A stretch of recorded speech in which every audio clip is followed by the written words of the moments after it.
like to acknowledge, though, is first of all the land that they have been the stewards and caretakers of for time and again. The particular land that we come from, we acknowledge the Anishinaabe Algonquin people, and we also thank them for the land that we work and play and pray on. The other reason I wanted to point this out, though, is because we're also indebted to our Indigenous neighbors because they truly are the pioneers in terms of the FASD movement. We now know from research today that FASD prevalence is actually higher amongst non-Indigenous people than it is amongst Indigenous people. But at the same time, they were the ones who first brought that awareness even back in the 90s. You will see this within the Call for Action 33 and 34 out of the Truth and Reconciliation Commission report. You see it again in the Missing and Murdered Indigenous Women and Girls report, where they make mention of the impact that FASD has had on their culture. And so, with them being those initial messengers and pioneers, we really do acknowledge the contribution that they have made in bringing this awareness piece. At this time, I would like to introduce our sponsoring MPP, Mr. John Jordan, who I'm going to invite to come on up and speak at this time.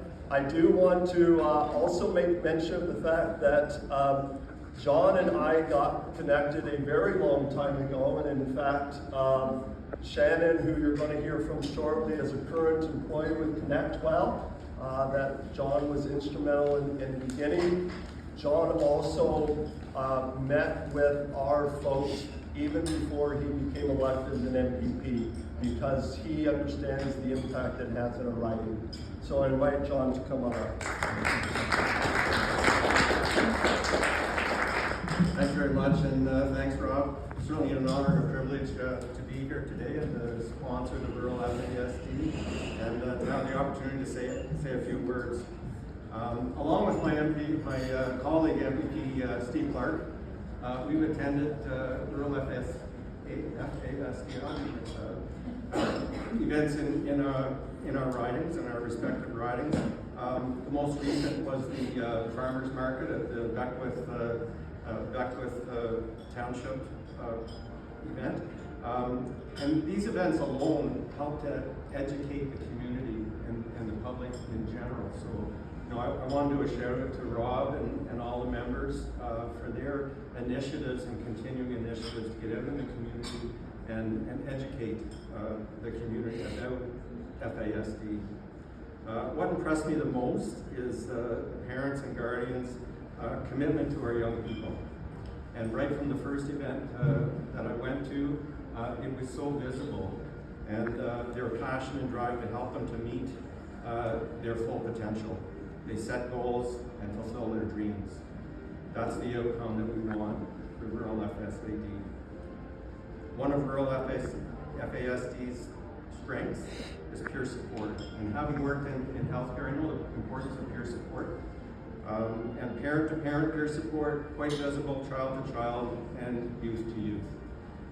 In September, I was pleased to see their success in the Lanark, Leeds, and Grenville receiving a $420,000 Grow grant. I know that was a great boost for the organization, for the development of skills, and helping to end poverty and homelessness that I was just talking about with Sherry. So I want to thank Rob again and the Rural FASD for their continued advocacy. There is so much work to do. And greater awareness and education on all fronts. And that's really, what Rob's been pushing on is to educate and make sure that there's awareness amongst our legislators, awareness amongst our educators, and certainly awareness amongst our employers. And there's a great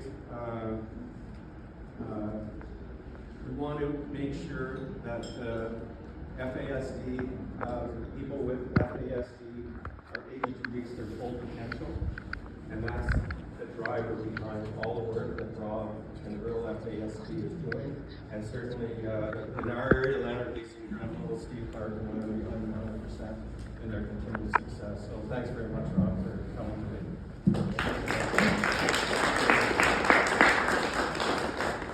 At this time, I'd like to invite MPP Lee Fairclough to come on up. As she proceeds, I'm reminded of the fact that I had the pleasure of being here back in 2018 when MPP Koala introduced in the legislature the September 9th becoming the official FASD Awareness Day. I'm also reminded of the fact that as I was in the members gallery, having Sophie and Steve Clark basically wink at me as that introduction was going on is definitely a highlight. So MPP Fairclough. Well, thank you very much. It's really a pleasure to be here this afternoon, and I'm a newly elected MPP in Etobicoke Lakeshore just since the last election, and as a member of the Liberal caucus. But it's really wonderful to see so many dedicated advocates, educators, and community leaders here today. Thank you for the valuable work that you do every day to support individuals and families living with fetal alcohol spectrum disorder. As many of you know, FASD is the leading developmental disability in Canada, affecting about 4% of Canadians. And that translates to roughly 1.5 million people across the country. And in some rural and northern regions, I think prevalence can be as high as 20%. And so approximately 90% of individuals will experience at least a mental health issue at some point in their lifetime. And some will know that, my critic portfolios cover hospitals, mental health, addictions, and homelessness. And before I was elected, I was working at CAMH, Center for Addiction and Mental Health, for several years. So I see this how interconnected, the challenges really are, and too often, I think people end up cycling between hospitals, the justice system, and shelters as well. You talked about the impact in Indigenous communities, where there's no question it has been shaped by the ongoing legacy of colonialism, systemic racism, intergenerational trauma, and there are those actions, the calls to action, actions 33 and 34, urging all levels of government to recognize FASD as a public health priority. These calls remind us that addressing FASD is not only a matter of health, but of reconciliation and justice too. So despite its prevalence, FASD has long been misunderstood and underdiagnosed, leaving too many families to navigate complex systems on their own. And in rural Ontario, I grew up in a small town up on Lake Huron, where diagnostic services are limited and specialists are scarce. Like, that gap grows wider. So I also just wanted to acknowledge one of my colleagues, MPP Ted Hsu, who also, had introduced a private member's bill in 2017, essentially asking for what you're advocating for, which is that we recognize this in our schools, and we establish policies that will be sure that teachers are taught ways to recognize, look for signs and symptoms, and really taught some of the supports that are needed. So I will continue to advocate for early intervention. I'll advocate for these policies in schools as well. It really is wonderful to get better acquainted with all of you, and I love the red shoes. And I'll look forward to staying connected with you into the future. Thanks very much. Thank you so much.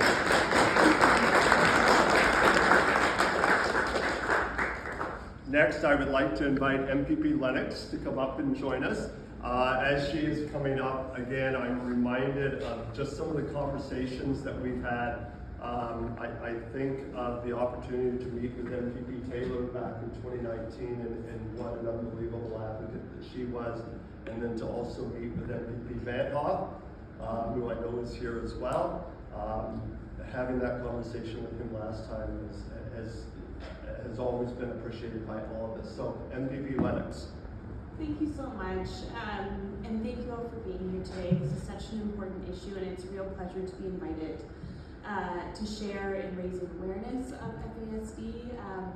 Prior to becoming an MPP, I worked as a family doctor, and so I cared for many people living with FASD, and I also cared for many pregnant women who were wanting to seek care for their substance use during pregnancy, including alcohol. And so it's very special to me to be invited, so thank you so much. And we know that FASD has been under-recognized in basically every system across our province, in healthcare, in education, and in labor. And in the health system, I'm very aware that we have to do more in terms of looking at ways for both prevention and awareness building. And a lot of that comes down to breaking down some of the stigma that many pregnant women face. We recognize that the vast majority of women of reproductive age may consume alcohol in their lifetime, and that for some, there's a real difficulty being able to avoid alcohol during pregnancy. And it's even more difficult when pregnant women using alcohol try to access prenatal care services, because they're worried about experiencing judgment, they're worried about their healthcare providers not having the right advice to give them, and not knowing where to get the care that they need so that they can have the healthy pregnancy that they so desperately want. And there are models out there that we need to look at scaling up and bringing to rural communities particularly. In Hamilton, I was very fortunate to be part of the Maternity Center of Hamilton, where we had a program called the Prosper Program, the Program for Substance Use in Pregnancy, where we offered women a one-stop shop model, where you could come in to get care for your pregnancy and care for your alcohol use at the same time, with a healthcare provider who was just really, really pleased to have you there and wanted to support you in having the healthiest possible pregnancy and support your baby after delivery as well. And those are models that we need to see in every single community. We need to make sure that any prenatal care provider is aware of the risk of FASD and the ways that we can counsel pregnant women to try and reduce that risk as well. And also in education, like MPP Fairclough mentioned, there's so much that we can do to try to include our students living with FASD in the classroom, in recreational programming, and make sure that we're making that inclusion meaningful and adapted to their needs. And I'm very pleased to say that within our MPP caucus, we have members who are currently working on finding those solutions, and not to leave you in suspense, but hopefully soon you'll be hearing about some of their initiatives and some of the solutions they want to bring forward, particularly MPP Terrence Kernahan and MPP Chandra Pasma, who are really, really passionate about this as well. And then, like you've highlighted in your calls to action as well, we need to make sure that we're making room for people living with FASD within our job market and within our labor movement.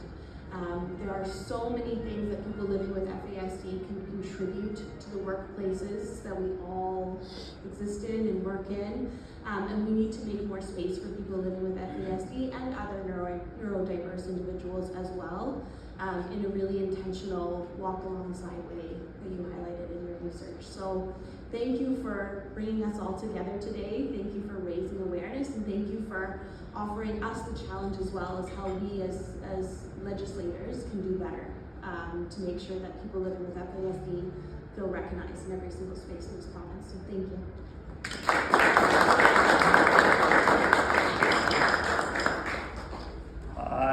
And next I'm going to introduce Shannon Butt, who's going to introduce herself to some level here.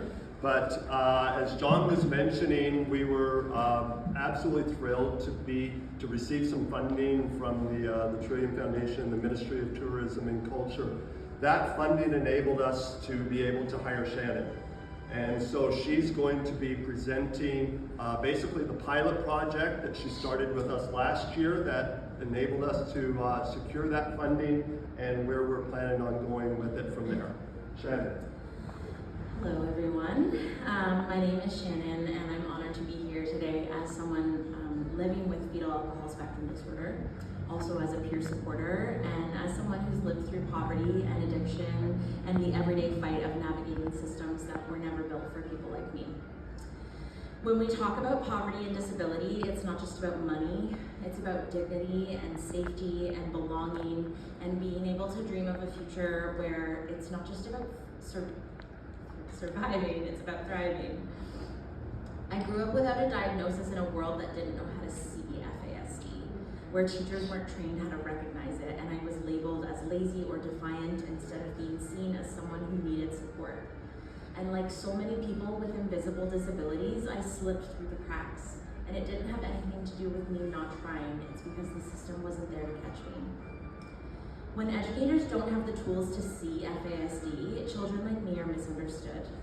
And that misunderstanding becomes shame, and then shame shapes your life. I left school feeling like I wasn't good enough, and that led me down a path of poverty and instability and addiction. I've been sober for 4 years now, and I'm proud of that, but it wasn't because the system made it easy. It was because people showed up for me, like my dad and my stepmom who built me an apartment in their basement so I'd have a safe place to live. That act of love gave me the foundation to rebuild my life, and without that, I don't know where I'd be today. But not everyone has that kind of a safety net.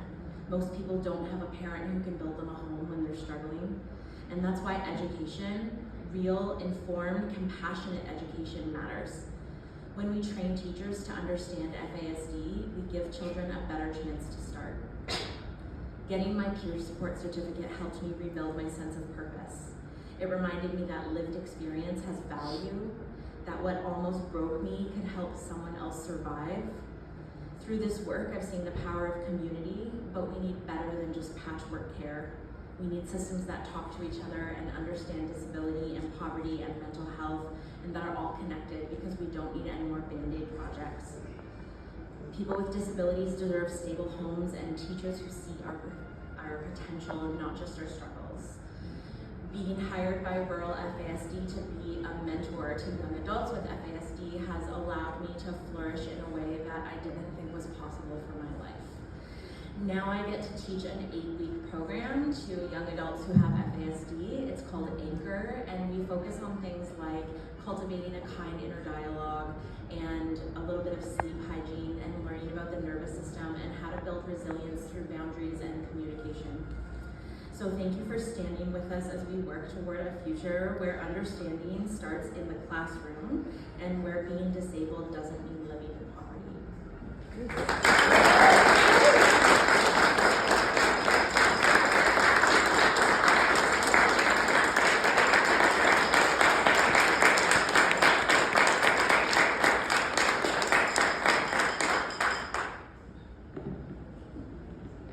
Thank you, Shannon. Boy, did you do good. I think just to finish off our presentation, I guess the last component that we wanted to share with you, there's a couple things out of Shannon's story that I want to highlight. The first one is this. There was actually Dr. Valerie Temple from Surrey Place just released a study this week, in fact, where she was now able to determine that adults living with FASD in Ontario, 70% of them right now are currently unemployed and living in poverty.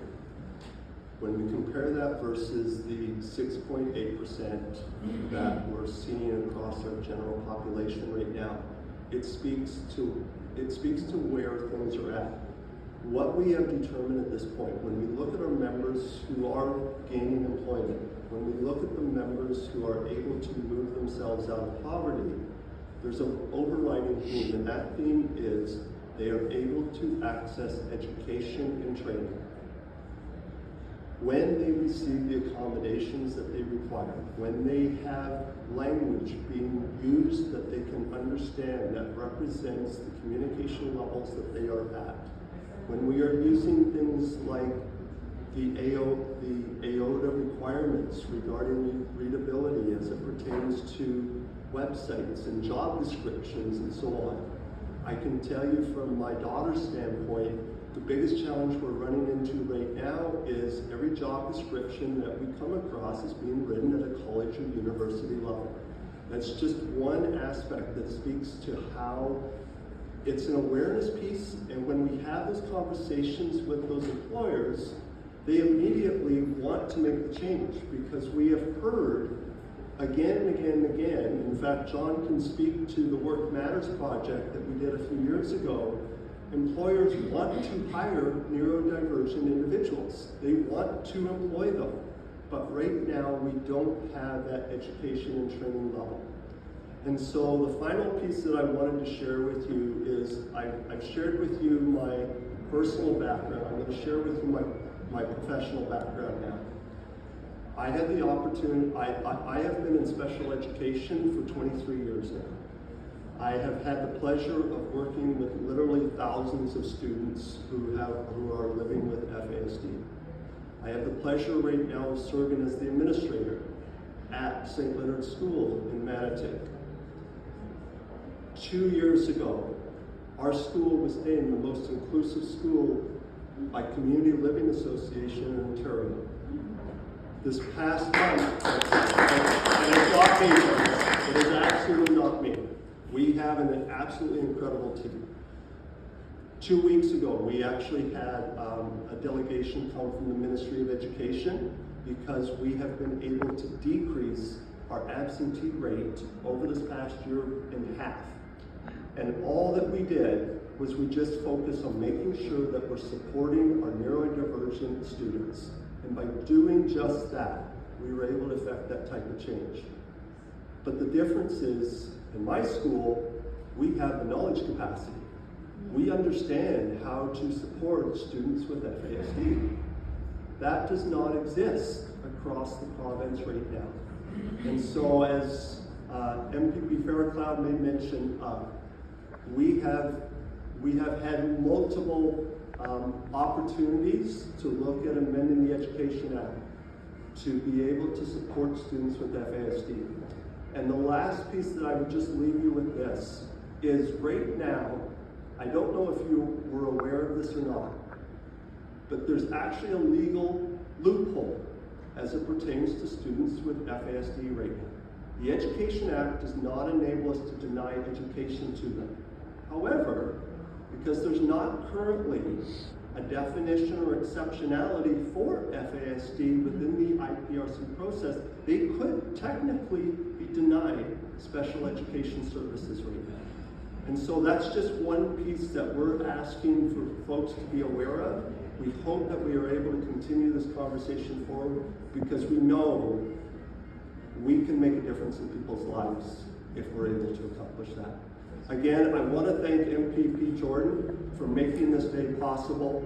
I also want to acknowledge MPP Steve Clark, who I know had to move on to other areas. Steve and John have been proponents with us from day one, and we really appreciate their help. We also thank our new friends who are able to join us here today as well. MPP Fairclough, MPP Lennox. I do know that MPP Clancy, unfortunately, really wanted to be here today as well and had a last-minute cancellation. So again, we invite everyone to stay as long as you like. Please enjoy the food that we have. Please make sure you connect with Shannon, with Cassie, and some of our other folks that are here as well. Thank you, everyone.